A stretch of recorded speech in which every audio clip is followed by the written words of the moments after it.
Olá, seja bem-vindo ao nosso canal. Eu sou o professor José Emiliano. Obrigado por estar aqui conosco. E se você é a primeira vez que está aqui, dá uma olhadinha aqui nos nossos vídeos que nós temos disponibilizado aqui no nosso canal. E acho que é importante para você trabalhar aqui conosco e vamos hoje falar sobre um assunto bastante interessante que tem a ver com a rede Blockchain Brasil, que nós falamos no vídeo anterior. Você dá uma conferida aí, Rede Blockchain Brasil, vídeo 1, parte 1. E hoje nós temos a rede Blockchain Brasil, vamos falar sobre questões técnicas, dar um panorama geral sobre questões técnicas da rede Blockchain Brasil. Vamos lá?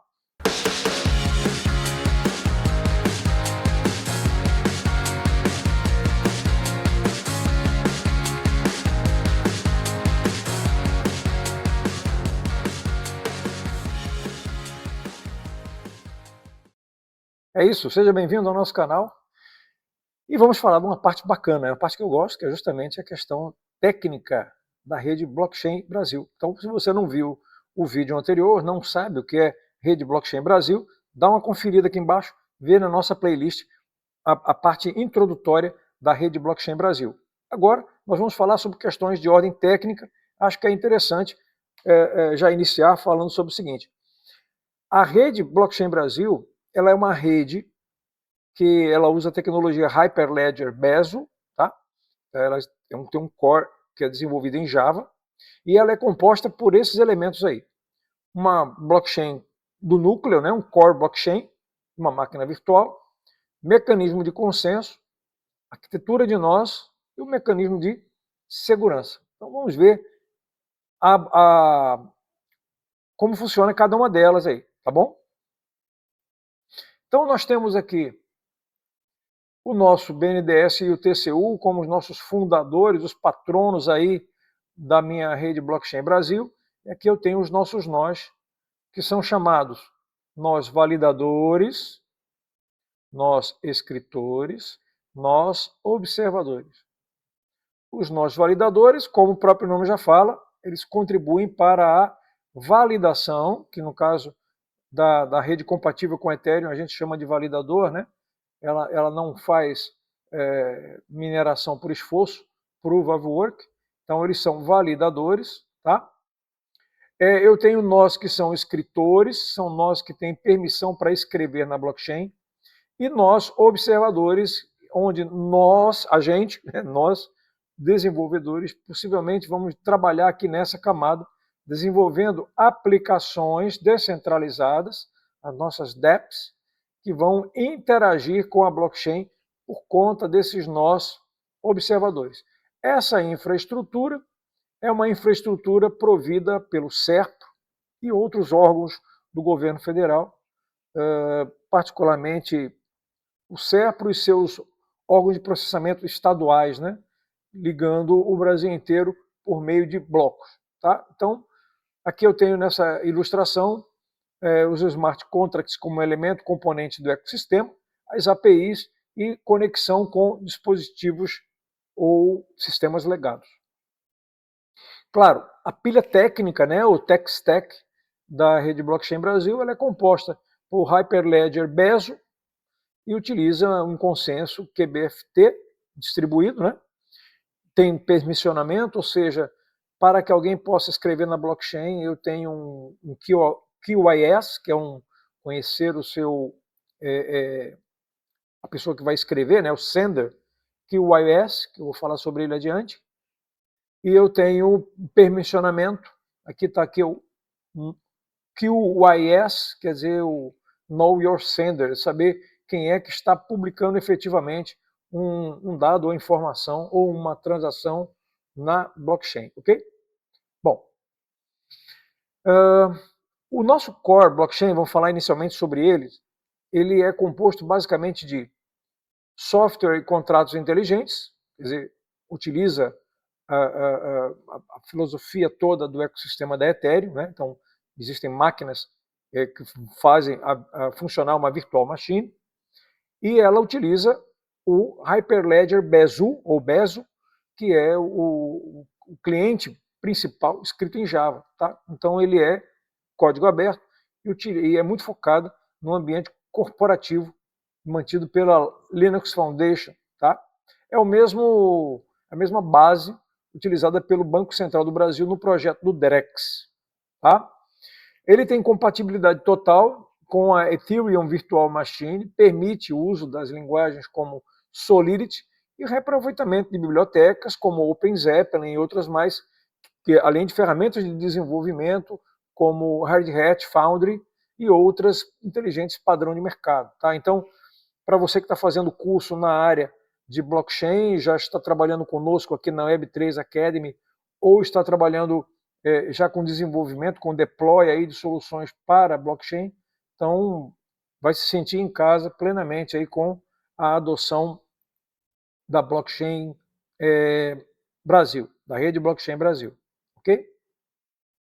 Bom, com relação ao mecanismo de consenso, em vez de ser Proof of Work, Proof of Stake, nós vamos utilizar um modelo de prova de autoridade, né, Proof of Authority, né, baseado em QBFT, tá? E ele, uma característica interessante, ele não há recompensas, tá? Ou financeiras ou mineração energética. Então, não vou usar mineradores, tá? E também não farei a remuneração de validadores.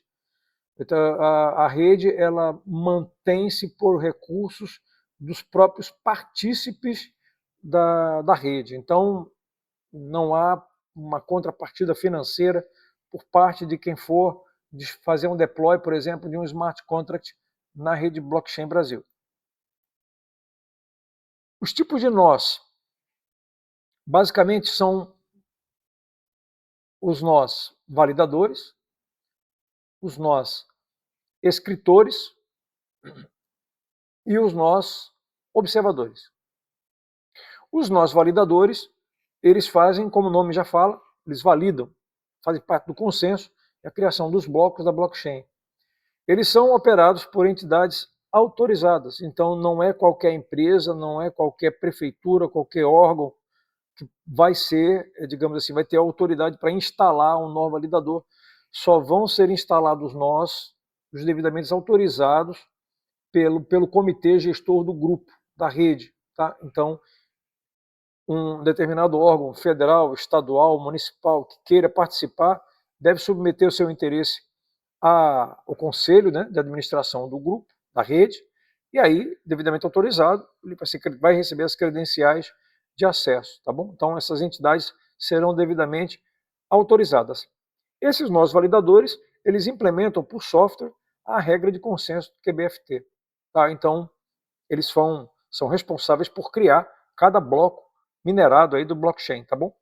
Uma coisa importante, exploradores de bloco de código aberto que existem no mercado, como Block Scout, etc., podem ser utilizados.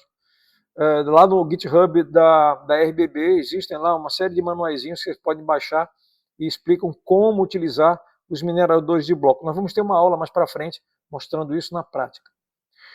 Os nós escritores, eles recebem as transações e repassam isso para o núcleo da rede. Esse núcleo é o que vai fazer a validação e criação dos novos blocos. Tá? Então, esses nós são os nós específicos, nós escritores. As aplicações, os smart contracts que forem desenvolvidos, vão estar hospedadas em outra plataforma, em outro tipo de nó, e vão submeter as suas transações aos nós escritores. E eles é que vão encarregar isso daí para validação e colocação do bloco na rede, tá bom? Esses nós escritores são instituições permissionadas. Então, os validadores estão em entidades autorizadas e os escritores nas instituições permissionadas. E, claro, garante a identificação da origem por meio do QUS, no US, tá? Quer dizer, conhecimento do transmissor, né, do sender, né, de quem está enviando a mensagem. Os nós observadores podem aí ser prefeituras, pode ser governo estadual, municipal, federal.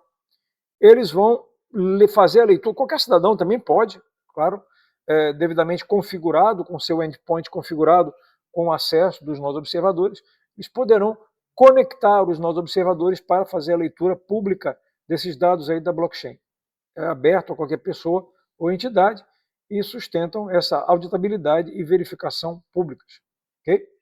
Então é interessante a gente pensar aí, mais para frente nós vamos oferecer um treinamento, uma capacitação específica para isso. Os mecanismos de segurança, eles estão alinhados com a Lei Geral de Proteção de Dados.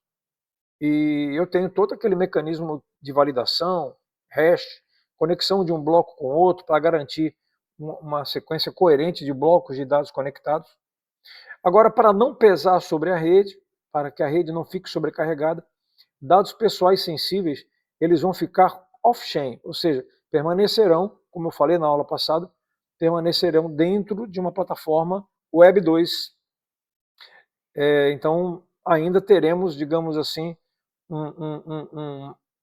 um híbrido, né? Ela vai trabalhar com parte das informações armazenadas na Web 2, parte na Web 3.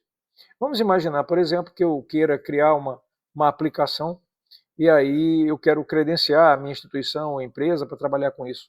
Então, os meus dados da empresa, CNPJ e tal, para obtenção do cadastro de habilitação, da criação da minha conta, né? A exemplo da Ethereum, vai ter uma conta de quem vai acessar o sistema. Você não vai poder pegar a sua MetaMask pura e simplesmente e conectar ali, embora seja possível conectar a MetaMask para receber tokens, é possível, com a configuração correta do Chain ID da rede Blockchain Brasil. Será possível você receber tokens especificamente, mas para trabalhar desenvolvendo smart contracts para publicá-los e disponibilizá-los para o público, não. Então, você vai ter que submeter a sua requisição, vai receber uma conta, é como se fosse uma exchange, né? Como se fosse aquela ideia que nós conversamos sobre as carteiras custodiadas. Estão lembrados de carteira custodiada? Então, entendam como se isso daí fosse uma carteira custodiada. Tá? Você vai poder ter acesso à rede, navegar na rede, mas as transações feitas na rede, você tem que ter permissão especial. Então, os seus dados de cadastro serão mantidos possivelmente numa rede tipo Web 2.0 off-chain. Então, não vai ficar guardado isso daí na própria blockchain, não. Tá bom? Então, para não sobrecarregar a rede, né? Até, digamos assim, imagine fazer um sistema de identificação digital, onde a pessoa tem que ir lá, vou mandar minha carteira de motorista, minha identidade atual, para criar uma identidade digital descentralizada. Eu tenho que mandar esses dados para lá, isso ficará off-chain, tá? Porque o espaço de armazenamento para um file system descentralizado é muito mais caro, digamos assim, e custoso de implementar, tá bom? A resiliência distribuída, a gente fala muito sobre isso, né? O fato de utilizar blockchain e ser uma aplicação descentralizada, claro, garante muito essa resiliência aí. Então eu não tenho apenas um ponto de falha, tá? Eu tenho a redundância desse sistema em vários nós da rede, garantindo o funcionamento dele o tempo inteiro. Então é importante até para garantir a resiliência caso haja um cyberataque, caso haja um ataque de negação de serviço, tá? Lembrando, são aplicações descentralizadas voltadas para o serviço público. Então é uma DAP. Então eu vou clicar no botão, baixar para o meu computador um front-end, conectar um smart contract, interagir com ele. Smart contract esse, publicado no endereço da rede Blockchain Brasil, tá? Da mesma forma que eu faço hoje com as minhas aplicações da Ethereum. Tá bom? Então, claro, acabará essa história aí do sistema centralizado, né, que hoje nós temos. Caiu lá um servidor do Detran, caiu um servidor do CEP, todo mundo fica xingando. Então, com a rede rodando peer-to-peer, essa é a grande vantagem da rede peer-to-peer. A rede peer-to-peer mantém todos os nós ativos e se um nó cai, o outro permanece funcionando porque, digamos, eu sou direcionado para continuar o meu trabalho com os outros nós.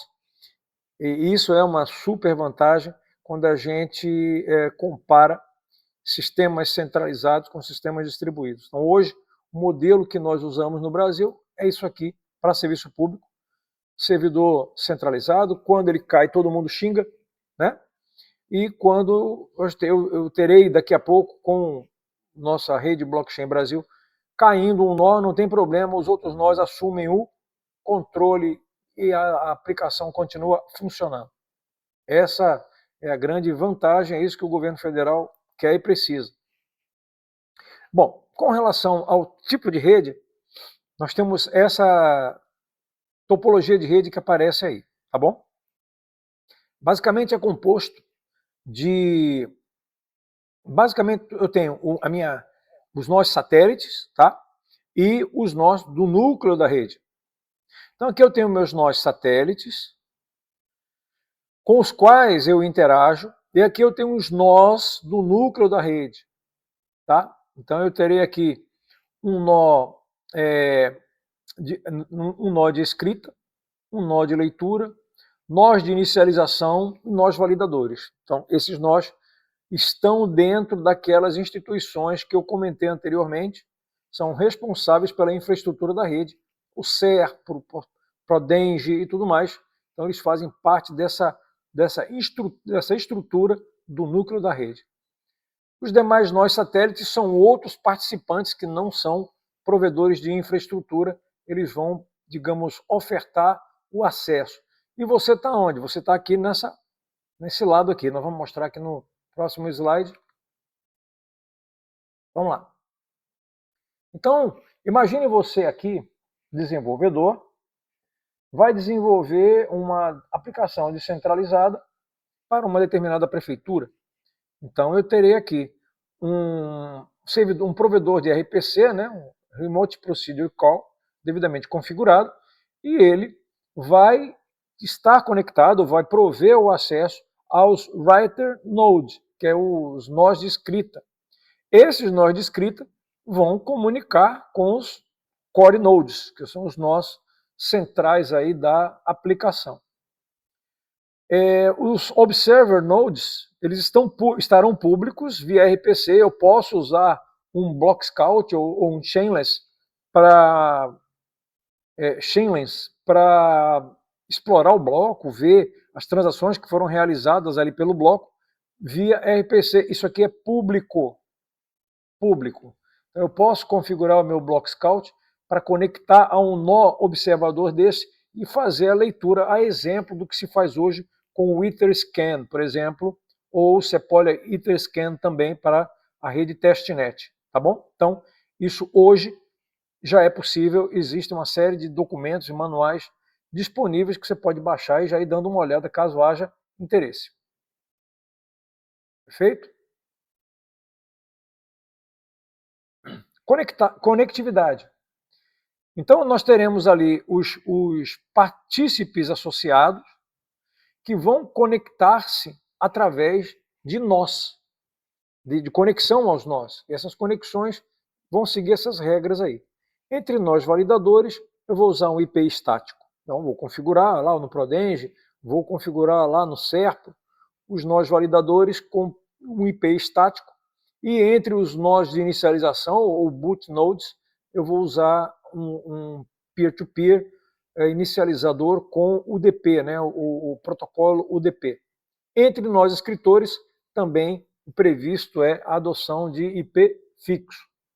Para nós, interessa os endereços do RPC, porque nós vamos trabalhar basicamente desenvolvendo soluções descentralizadas, conectando a RPC, ou desenvolvendo exploradores de bloco, configurando exploradores de bloco para ler dados aqui de leitura, tá bom? Lembrando que para que eu acesse um Writer Node desse, eu preciso de uma credencial. Então essa credencial tem que ser obtida, não é aberta. Aqui não. Dos meus nós de observador, Observer Nodes, a credencial é livre, tá bom? Então aqui, falando sobre acessos externos, que são os clientes da RBB. Então, o acesso de leitura aos blocos de forma universal é livre, eu já havia comentado isso, mas o envio de transações que alterem os dados da rede, esse envio, ele é permissionado. Tá bom? Então, por exemplo, Eu tenho lá um partícipe parceiro, e esse partícipe parceiro ele vai hospedar um writer node, um node escrita.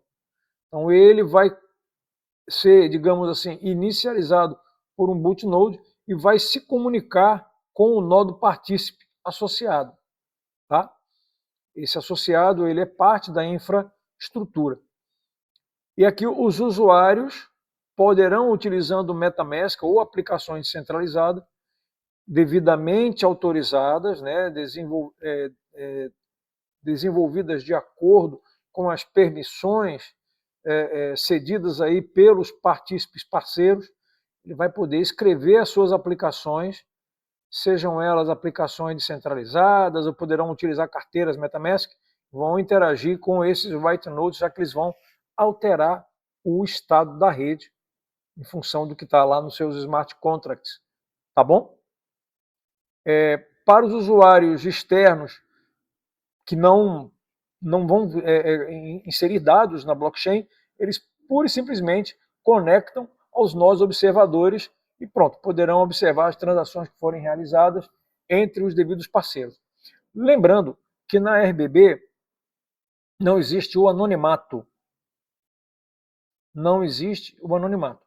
Então, por conta da característica da rede ser permissionada, toda transação, todo partícipe, todo nó que tiver um elemento, todo elemento que te receber uma conta, um externally owned account, essa conta ela tem que ser validada permissionada. Então não existe a ideia de você ver como existe na Ethereum, por exemplo, a transações com pseudonimato. Você não sabe o que é pseudonimato, dá uma olhada nos vídeos aí que falam sobre o que é pseudonimato.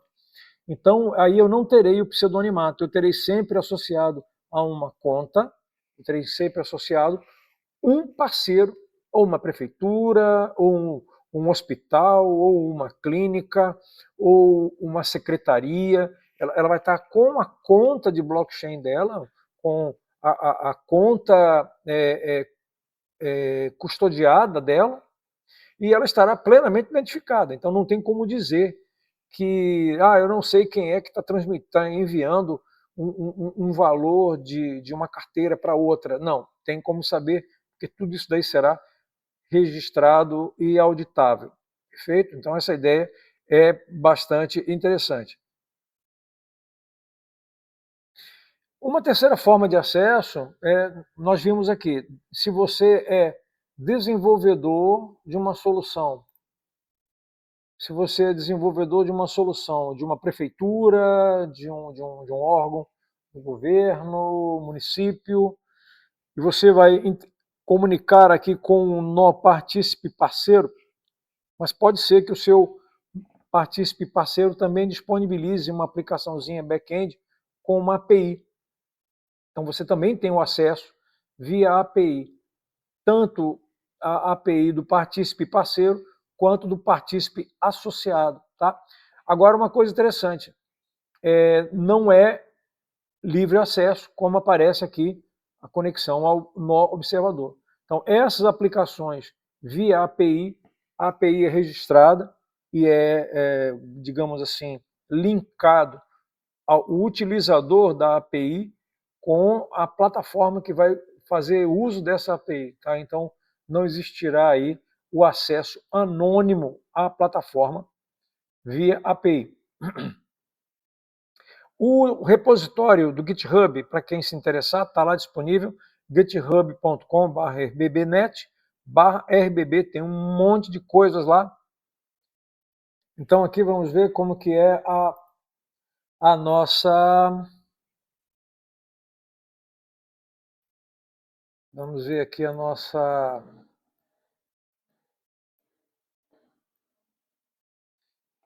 rbb.net, tá? Então aqui nós temos detalhes aqui sobre arquitetura, arquivamento, artefatos, documentos, tem uma série de declarações de previdência, parte relacionada, o acordo firmado entre o BNDES e o Tribunal de Contas da União, aparece aqui, né, que é o documento que é o de fundação, né? Está aqui, ó, acordo de cooperação, o qual celebram, vamos ver aqui, só ajustar aqui a telinha, só um minuto. Então, esse é o acordo de cooperação que celebram o Banco Nacional de Desenvolvimento Econômico e Social para a cooperação com vistas à formação da rede Blockchain Brasil. Então tem toda a documentação aqui, tá? Quais são as regras do jogo, partícipe associado, partícipe parceiro, quem são e qual a responsabilidade de cada um dentro desse ecossistema, tá? É importante para aqueles que têm interesse de trabalhar nessa área, né, da gestão, da conexão de instituições e empresas, darem uma lida aqui. Você pode solicitar formalmente o termo de adesão, tem aqui termo de adesão no formato Word, termo de confidencialidade, termo de adesão para CPQD, termo de adesão de acordo de cooperação, tem bastante coisa. Com relação à arquitetura, diagramas, visões, imagens, framework de governança, temos aqui a parte do detalhamento aqui, as fronteiras, né, dos elementos envolvidos. É bem interessante, tem bastante coisa, a gente vai aprofundar nisso quando falarmos de um curso específico, e a gente vai, nós estamos criando um curso nessa área para a formação do público-alvo, né, de desenvolvedores que irão trabalhar no core aí da rede Blockchain Brasil, tá bom? Então, é interessante conhecer, saber que existe, está tudo disponível aí para vocês se divertirem aí no GitHub, tá bom? Isso aí, vamos lá. Retomando aqui o nosso conteúdo, algumas perguntas que o pessoal, algumas perguntas que eu tenho recebido e são dúvidas pertinentes. Como eu viabilizo um projeto na rede Blockchain Brasil? Bom, se você tem um projeto interessante ligado a agronegócio, identificação descentralizada, saúde social, cara, nessas diversas áreas de educação, você pode chegar e fazer uma parceria com uma instituição partícipe, propor formalmente um projeto. E, claro, talvez o mais interessante seja ficar de olho nos editais, que certamente serão publicados, convocando a comunidade para desenvolver soluções e apresentar propostas para a rede Blockchain Brasil. Isso daí eu tenho certeza que acontecerá em breve, tá?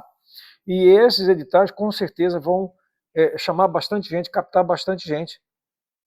Mas caso isso não aconteça, você pode já entrar em contato com esses órgãos aí que integram a rede e propor a governança, a submissão, e eles vão mandar para o comitê executivo para aprovação aí do seu projeto, tá bom? Como eu disse, acredito eu, até agora eu não vi nenhum edital específico, mas deve sair em breve aqui no portal da RBB. Eu só vou mostrar aqui, que eu acabei não mostrando o portal, mostrei o endereço do GitHub. Então eu vou mostrar para vocês aqui, eu pulei essa parte, acabei esquecendo de mostrar, olha, coisa importante. Vou mostrar para vocês aqui a página da rede Blockchain Brasil, tá? Então, Blockchain de Interesse Público Brasileiro, nós temos hoje 17 partícipes, nós temos 10 validadores e entrou em produção em 2024, tá? Então, aqui tem uma série na nossa página, visão, valores, as vantagens da rede, 3 tipos de nós, um só consenso. Aí ele fala dos nós validadores, escritores e dos nós observadores, tá? Então é interessante, comitê executivo, comitê técnico, quem são as instituições que hoje fazem parte aí da rede Blockchain Brasil, tá? Tem universidades também participando. Claro, tem os primeiros, né? E haverão vários no futuro. E aqui, governança, ecossistema, documentação, tem um termo de adesão aqui em cima para você que tem interesse em aderir à RBB. Então, tem um termo, uma parte aqui, ó, roteiro para solicitação de adesão, tá? Agora, não vi aqui chamadas públicas, editais, ainda não, mas acredito que em breve isso daí acabe acontecendo, nós tenhamos aí a possibilidade de utilizar os conhecimentos aí de blockchain para trazermos projetos aí para a RBB, tá bom? Como conectar a RBB? Uma outra pergunta que eu também já andei recebendo aqui em off. Para a leitura de dados é livre, não é necessária autorização específica. No GitHub, que apareceu ali, eu tenho como configurar o seu nó Hyperledger para você. Você vai instalar no seu computador o cliente da aplicação e como você vai poder rodar uma instância de nó local. Esse nó local você vai passar os parâmetros de configuração de acordo com o previsto ali na documentação. A partir daí você vai poder conectar o nó ou através do seu nó local você acessar o nó diretamente. Ou você acessa o nó observador direto, ou você cria localmente no seu computador o tipo um endpoint, né, onde você vai criar a sua aplicação conectando o seu endpoint, e o endpoint vai comunicar com o nó observador, tá bom? Tem as duas formas aí de fazer na Stone, você escolhe aí qual é a sua. Para gravação de dados, não. Aí realmente, para que você possa publicar ou enviar transações escritas para a rede Blockchain Brasil, é necessário usar uma conta previamente criada. É aquela ideia que eu havia comentado sobre que não é uma conta autônoma. Então, lembrando, nesse caso aqui, a tua conta é uma conta custodiada, tá? Então, tu terás uma conta custodiada, e os autorizadores hoje são esses aí, CPQD, DataPrev, IBICT, SGD, Plexus, Prodenge, Serpro, Rede Nacional de Pesquisa e por aí vai, tá bom? Então, há um mecanismo de validação dos seus dados e você, a partir daí, terá uma carteira custodiada, digamos assim, que vai permitir você ter acesso às facilidades aí da rede Blockchain Brasil, ok? Projetos em curso, né? É aquela história, tudo tem um começo. Então, projetos que já estão andando, estão migrando, estão rodando algumas experiências em redes de blockchain públicas, estão migrando algumas para dentro de blockchains público permissionada, como é o caso aí da rede Blockchain Brasil. Então, por exemplo, dentro da digital descentralizada está a cargo aí do CPQD, o Serpro, emissão de badges, né? Na verdade é como se fosse um NFT, né? E documentos digitais verificáveis.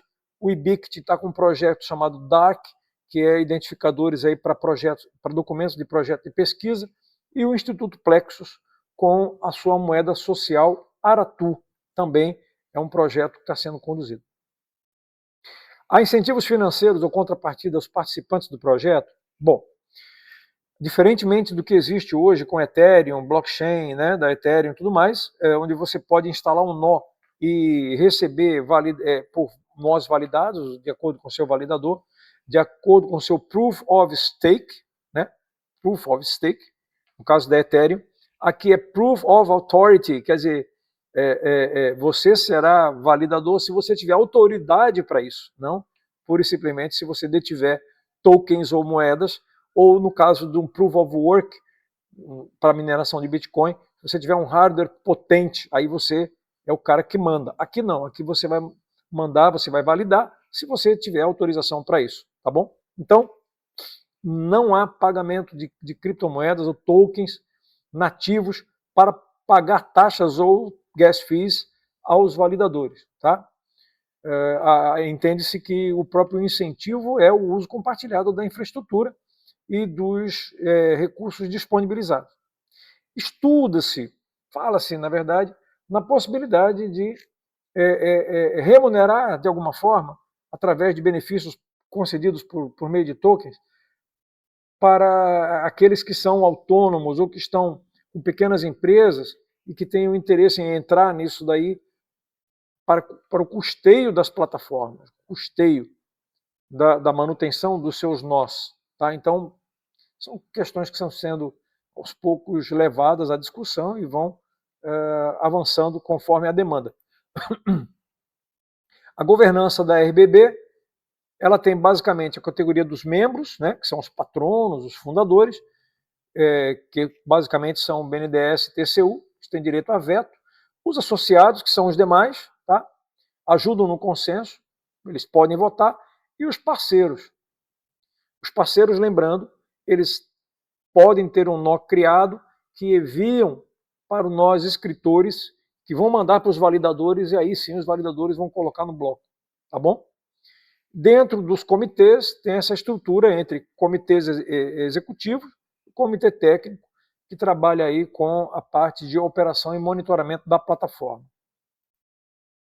Enfim, finalizando aí, a rede Blockchain Brasil ela é realmente um pilar fundamental, e a gente entende, eu particularmente venho trabalhando com blockchain desde 2018, eu sempre encontrei na blockchain a possibilidade de utilização, principalmente por uma característica que eu acho fundamental, que é a descentralização.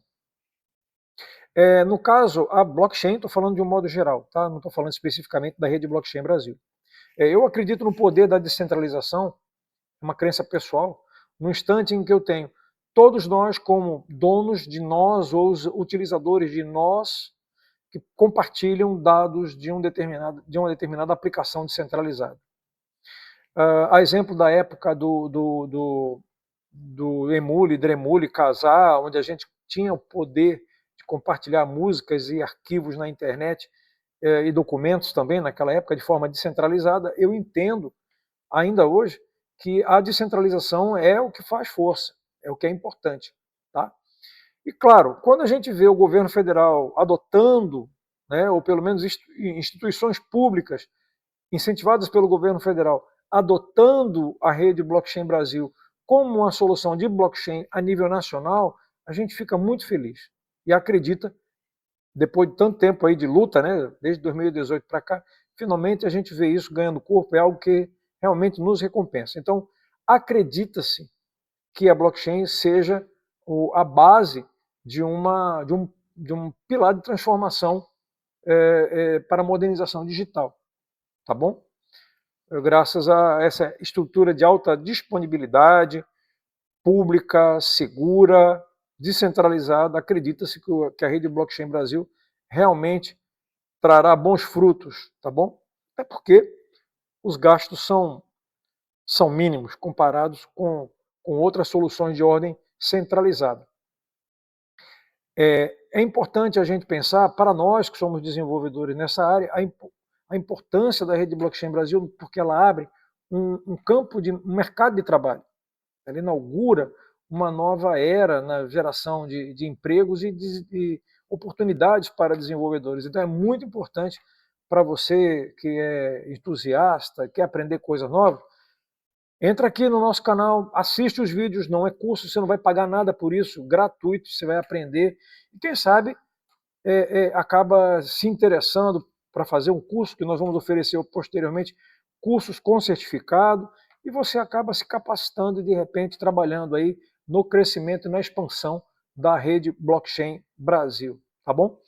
Então, as vantagens da adoção da rede Blockchain Brasil são as mais diversas, são muitas vantagens delas inerentes à própria natureza da rede blockchain, de forma que a gente acredita que ela pode realmente impulsionar a inovação, a transparência e a transformação digital que nós tanto queremos, tá bom? Então, eu agradeço a sua participação, agradeço por assistir o nosso vídeo.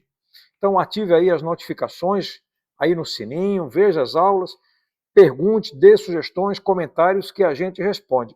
Aproveitando a oportunidade, já que a gente falou sobre Blockchain Brasil, esse é o último vídeo do Blockchain Brasil, nós temos um vídeo anterior falando sobre o que é parte introdutória. Vou falar aqui sobre meu livro Civilização Codificada, é um livro que fala sobre, é um livro que tem uma capa bacana, olha, capa espelhada, bacana, um acabamento muito bom, papel de boa qualidade, o conteúdo muito bom, um conteúdo simples, de aprendizado simples. Não é um livro complexo, ele traz com algumas ilustrações questões relacionadas aí ao desenvolvimento da blockchain, toda a filosofia que está por trás da blockchain, de forma bastante simples, com exemplos simples também, tá? Então eu acredito que é uma literatura indispensável. Hoje, nos tempos em que as pessoas não têm lá muito interesse em adquirir livros, eu acredito que essa seja uma boa aquisição.